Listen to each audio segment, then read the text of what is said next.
Now, that's as far as the human angle goes. The people who are caught in the crossfire, an entire generation that's grown up post 2002. But what happens now? India faces huge uncertainty after the Taliban takeover. India has maintained a 2-decade-long friendship with Afghanistan, spent billions of dollars to help build the country. The big question, what's the way forward for India-Afghan ties? Where does Pakistan fit into the equation? Take a look. India, a major developing partner of Afghanistan for the past 2 decades, today stands in the margins, waiting to see what will become of the future of this long-standing friendship after the fall of Kabul. As a near neighbor, the stakes are high. This was built with the help of Indian assistance, the Temple of Democracy. Today, its future looks bleak. Our bilateral and regional commitments of material assistance for Afghanistan's development and humanitarian needs must continue and increase. India's dealings with Taliban have been minimal. The fear among many is that the Taliban regime in Kabul would be unsparing to India at the behest of their benefactors in Rawalpindi. I think, but we must acknowledge that Taliban is going to be a reality now. Taliban does appreciate the fact that India has been providing tremendous assistance in nation-building efforts, unlike the Americans or some other who do not claim to have helped in that. So that is something that is going to be an advantageous thing for us. It might look otherwise very bleak, but strategic patience, wait and watch, and see how things unfold basically. India built vital roads, dams, electricity transmission lines and substations, schools and hospitals in Afghanistan. Its development assistance is now estimated to be worth well over $3 billion. That aside, ongoing projects that India is funding amount to over $80 million. The question is how safe they will be. Are Indians in talks with the Taliban and at what level? There were reports about Indian delegation visiting or meeting our delegations. I have seen that, but I can't confirm because that, according to my information, not happened. For India, the biggest concern is terrorism. India was present with great force under the protective umbrella of the US presence. But with the Taliban back in control, India will have to start engaging them to ensure the Afghan soil is not used against India or Indian interests. With Geeta Mohan in Delhi, Bureau Report, India Today. The big question, how should India therefore look at the re-emergence of the Taliban? Will the Taliban now only promote more terror across the region? Will Pakistan use the Taliban as they have in the past to target India? Should India be really engaging with the Taliban?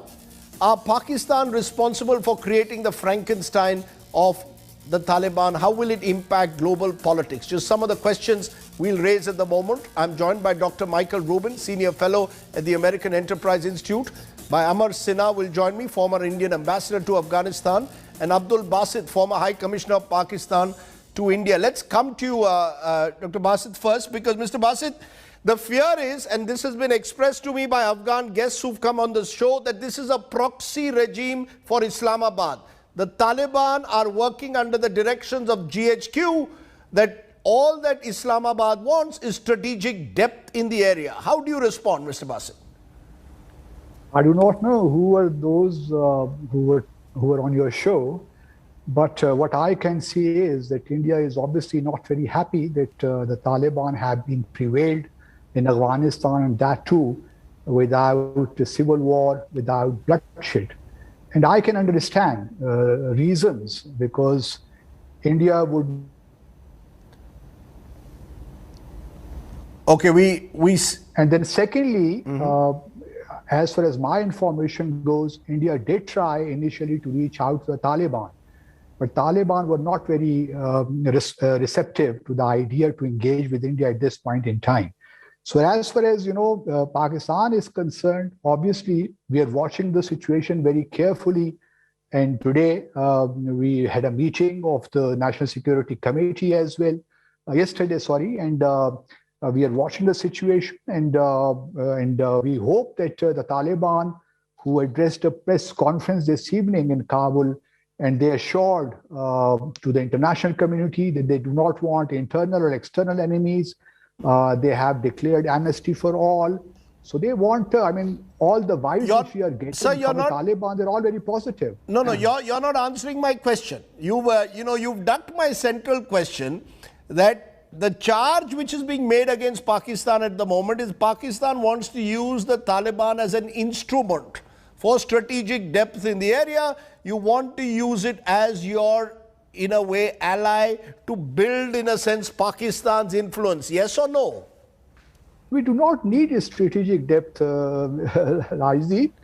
Pakistan is a strong country, and we do not need such a strategic depth. Those were the concepts of the yesteryears, which are no more relevant today. So Pakistan is kind of, we are working along with the international community, including China, Russia, other important countries, Iran, to see as to how to move forward now. Now that the Taliban are a reality on the ground, you cannot wish them away. You are denying to me, Mr. Basit, that there is any ISI Pakistan army role in what's happening. I mean, come on, sir. Absolutely not. I do not know why you are so much obsessed with the ISI. This is a typical, problem with India, that you look everything through ISI prism somehow. So please dispense with that, those fears, because they are not going to help you, and then they also kind of, undermine your ability to look at things realistically, and you then deny yourself a reality check.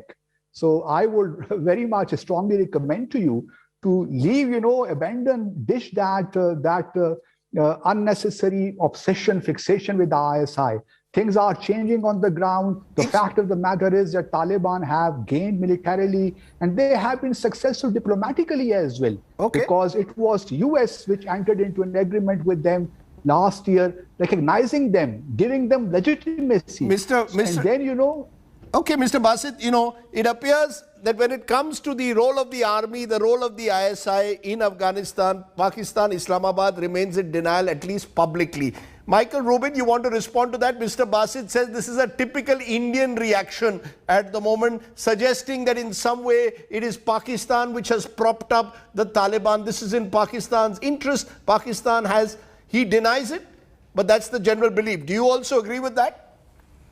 No, I disagree with the ambassador. It's not a typical Indian reaction to identify the role of the ISI. It's a typical international reaction based on the reality of the situation. And frankly, many Pakistanis themselves tell diplomats that. I've heard it from Iranians, I've heard it from Russians, I've heard it from Indians, I've heard it from Americans. The fact of the matter is, the Taliban were created in 1994. They were not created when Zalmay Khalilzad recognized them in what I would agree was a horrendously bad agreement. But the Taliban have had strategic depth, they've had funding, they've had safe havens, they've had any sorts of supplies. And frankly, when I was in Islamabad in 2010, interviewing former ISI heads for my books, they were quite open about their support for the Taliban. That's the point in a way, Abdul Basit. If we are going to live in denial, and if Pakistan is going to say we have nothing to do with what's happened in Afghanistan, there will be belief that, Pakistan is once again taking the world back 20 years, into the past. And you're doing it in a manner where the fear is that this will again lead to the export of terror. No, Rajdeep, we share a long border with Afghanistan. We can't remain oblivious to whatever is happening in Afghanistan. We are very much concerned, and we do have a role. But we also have 3 million Afghan refugees. If you term all those Afghan refugees as the Taliban, then I'm sorry, I cannot subscribe to your viewpoint. There may be some elements among those Afghan refugees who you may call them the Taliban or whatever. But the question remains, that the Taliban are a reality. They are now a major stakeholder. They are trying their best to reach out to all stakeholders in Afghanistan. They are trying to reach out to the international community. Now, the question is whether the international community recognizes the ground reality or tries to, build castles in the air and wish for something which is delusional on their part. This is what I'm trying to say. Pakistan is obviously a neighbor, and we have a long 26 kilometer long border with them. So we are very much concerned about the situation, but we are trying to handle the situation with utmost circumspection so it does not really get spiraled out of control. This is what we are trying to do, and we hope that the rest of the international community will join hands with Pakistan in order to ensure that the Taliban do not replicate the policies which they had in the 90s, because we would not like that Afghanistan goes down to the route of the Talibanization. This is our genuine concern, and I think Pakistan authorities are working. Michael Rubin, this narrative that this is a new Taliban, this is not the Taliban of the 1990s. Do you subscribe to it at all? I do not subscribe to it. I've seen no evidence that the Taliban are more nationalistic now than before. And we've already seen a discrepancy in what the Taliban's public statements are versus what they're doing on the ground, hunting down former officials, executing them in the streets, raping their families, and so forth. They might say they're against terrorism, but we've already seen them allow into Kabul Lashkar-e-Taiba and Jaish al-Mohammed fighters, terrorists. And that suggests that they are not going to be a different Taliban. Where I would agree with the ambassador, however, is that Pakistan should be very, very concerned. There's no doubt that the ISI used the Taliban as a tool of Pakistani foreign policy, but whenever any country uses extremist Islam, jihadism, for export only, they inevitably suffer blowback. That happened in Saudi Arabia, that happened in Syria, that happened in Libya, that happened in Turkey. And I'm afraid because of the ISI's miscalculation, tens of thousands of more people inside Pakistan will be killed once the Taliban decides to turn on their former masters. Therefore, let's come to an Indian perspective. Amar Sinha, you've joined us at this moment. You've got Abdul Basit saying, look, this is, don't blame Pakistan for what's happened. Pakistan is not intervening in Afghanistan. Michael Rubin discounts that. From an Indian perspective, what are your fears and anxieties, given the fact that over the last 20 years, India has invested a lot in building this new Afghanistan? Are we out of the so-called great game now?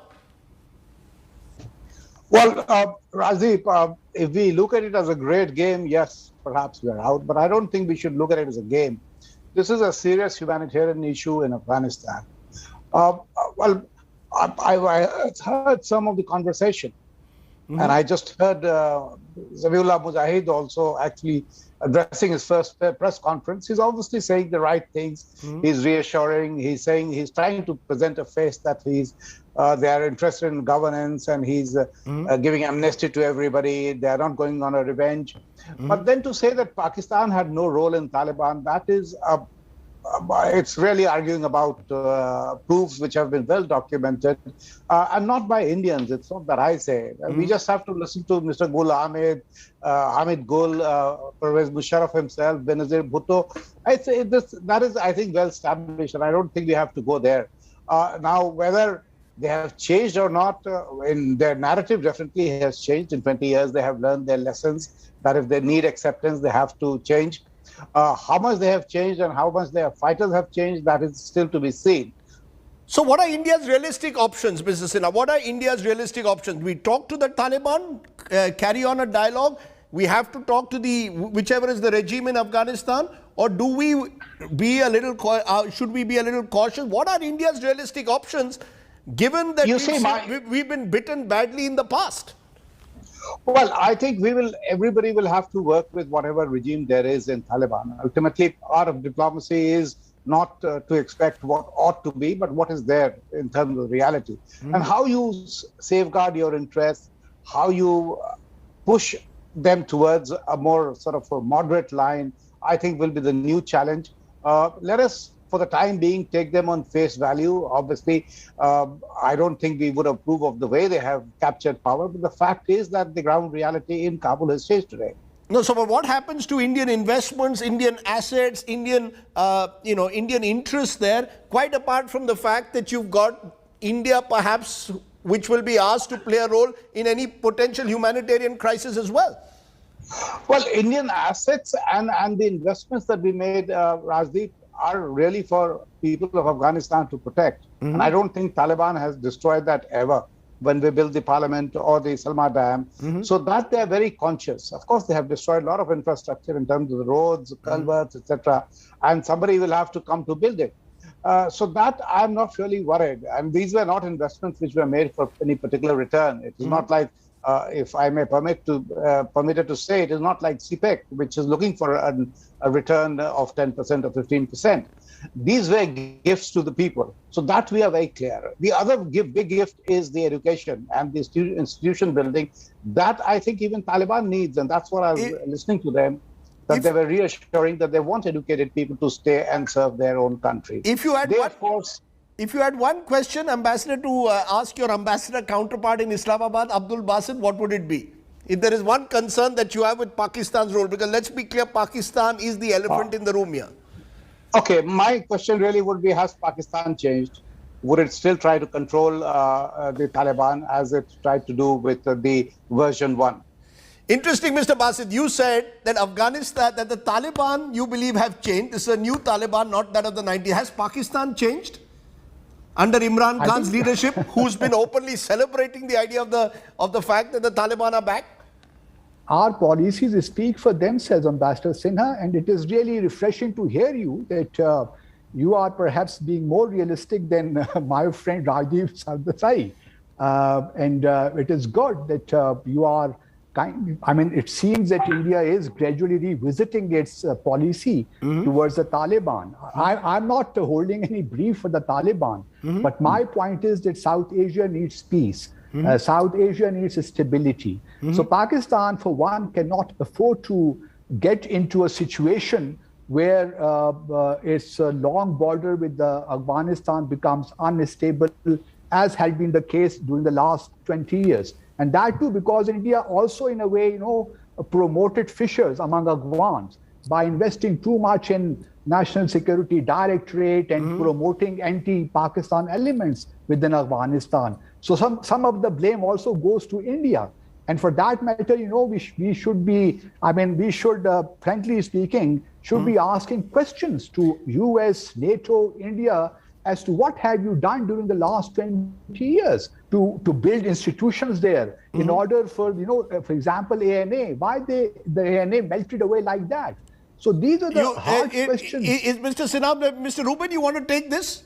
That here is Pakistan saying, what have the others done to build this so-called new Afghanistan? How come the forces melted away so the Afghan forces just melted away? The Afghan forces melted away so quickly is because Afghans seldom fight to the death. They make an assessment as to which way the wind is blowing, where the momentum lies, and then they will live to fight another day. That's the same reason why the Taliban dissolved so quickly in 2001. Now, because most of the Taliban gains now were not military, they were through political deals, I would expect that as neighboring states, the former Soviet republics, Iran and so forth, decide they want to create buffers, decide that they want to reconstruct ethnic militias along their borders, we're actually going to see a renewal of fighting that might reverse some of the Taliban gains, for example, in Herat, also perhaps in Mazar-e Sharif and in the north. We're at the end of the beginning rather than the beginning of the end. That's a very interesting way to put it. We are at the end of the beginning rather than at the beginning of the end. You agree with that, Amar Sinha? You seem to be nodding that this is only Act 1, Scene 1. Well, that would be the worst outcome, really, if the resistance continues. You see, while the Americans are tired of their 20-year unending war, look at it from an Afghan perspective. They've had it for 40 years. So I think one part why the forces also melted away was I think there was lack of faith and lack of political and military security leadership. And basically the tribal elders and the villagers and the rural areas particularly were really tired of the war and bloodshed. I think they don't want Kabul River to be colored red again for another 20 years. Now, the challenge really for us is to how to see that whatever be the nature of the government there, that it is peaceful. There's no bloodshed, and they try do we to have any normalize leverage it though? the normal nation. Do we have any leverage, Mr. Sinha? Let's be honest. Does India have any leverage to really ensure a peaceful transfer? Well, as an important neighbor and as a positive rail, I think we can. Ultimately, you look at what was the Mujahideens, who are today your biggest friends in Afghanistan. And an entire Afghanistan was handed over to India by Pakistan. That's why I said, has Pakistan changed? Will it try to control it? Will it respect the sovereignty of Afghanistan? If that happens, and if that doesn't happen, actually, you will get your opportunity once again, because Afghans will not accept anybody else controlling them from outside, whether it is Pakistan, China, US, Russia. And that is the history. And I'm sure Pakistanis know this much better than us. Okay.